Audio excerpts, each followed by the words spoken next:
That's Corey Richins, the Utah mom of three accused of fatally poisoning her husband with a fentanyl-laced Moscow mule, then writing a children's book about grief and even promoting it on TV.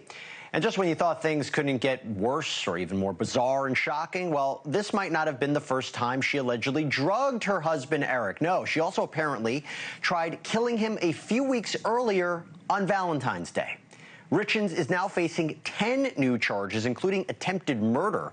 On Valentine's Day, no less, 2 years ago, Eric told a close friend that he nearly died after his wife bought him a sandwich from a diner for lunch. This according to new charging documents. He said he had to use his son's EpiPen and drink a bottle of Benadryl after breaking out in hives from just one bite, telling one witness, quote, "You almost lost me." And another witness, "I think my wife tried to poison me." And it doesn't seem like it could have been a reaction to the actual food on the sandwich because Eric didn't have any food allergies. But the new documents state, quote, opioids, including fentanyl, can cause allergic and pseudo-allergic reactions to include hives.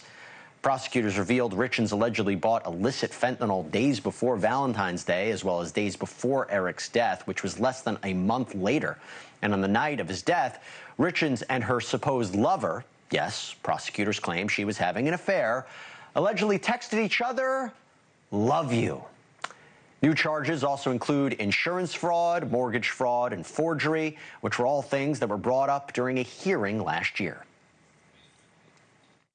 Since Eric's death, it has come to our attention that Corey took out multiple life insurance policies on Eric without his knowledge.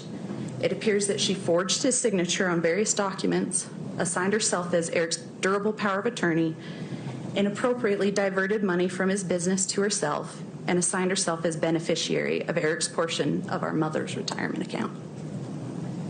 I should also not forget to mention the multiple life insurances she has taken out on the boys. Yep, financial gain has been asserted as an alleged motive here, but Richins still maintains her innocence.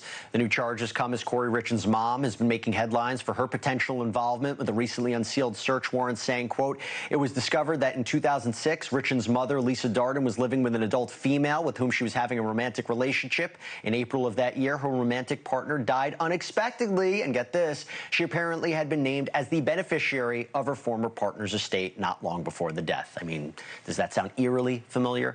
Richins' next hearing is set for May. Joining me right now, Dave Aronberg. He's the Palm Beach County State Attorney. Dave, good to see you. What do you make of the new charges? Jesse, they're pretty powerful because her defense was going to be he drugged himself. He put some fentanyl in his Moscow mule to chill out and relax, and he died from an overdose. And there were only 2 people there that night, and one of them is dead. Well, these new charges destroy that because if she had tried to kill him earlier, if he complained about being poisoned earlier, then we know this was no accident. This was no self-inflicted wound. Look, I think the evidence is really bad against her. If we could put up number 7, these are internet searches that have been associated with the defendant. Let me just read a couple of them. Luxury prisons for the rich in America. How long does life insurance companies take to pay? How to permanently delete information from an iPhone remotely? What is a lethal dose of fentanyl? Do you see Corey Richins' team changing strategy at all with these new charges? I don't know what other strategy they could go with. I thought that she would take the stand and try to do what she did on national TV with her book, try to play the sympathetic widow and try to get one juror who feels a little bit of sympathy or maybe attraction to her, and then that's a hung jury. But I think she is toast. All the evidence combined is really bad for her. Plus, she has a financial motive. I mean, that was the weakest part of all this. I thought, what would be her motive to kill her husband? Well, we know it. She tried to alter all these financial documents. She tried to enrich herself. And these text messages with her boyfriend at the time, just icing on the cake. It's all bad for her. Does her mother's whole story I mentioned come into Corey Richins' trial at all? I don't think so. I mean, possibly if Corey Richins takes a stand and opens the door, but I don't see how the mother's story that, look, the apple doesn't fall far from the tree. That's essentially what the argument is. I don't see how that comes in this particular case. I wonder how much of the first incident and the text messages will come in. There's some hearsay issues perhaps with him, the victim, saying something like, I think she poisoned me. That could be excluded because of hearsay rules.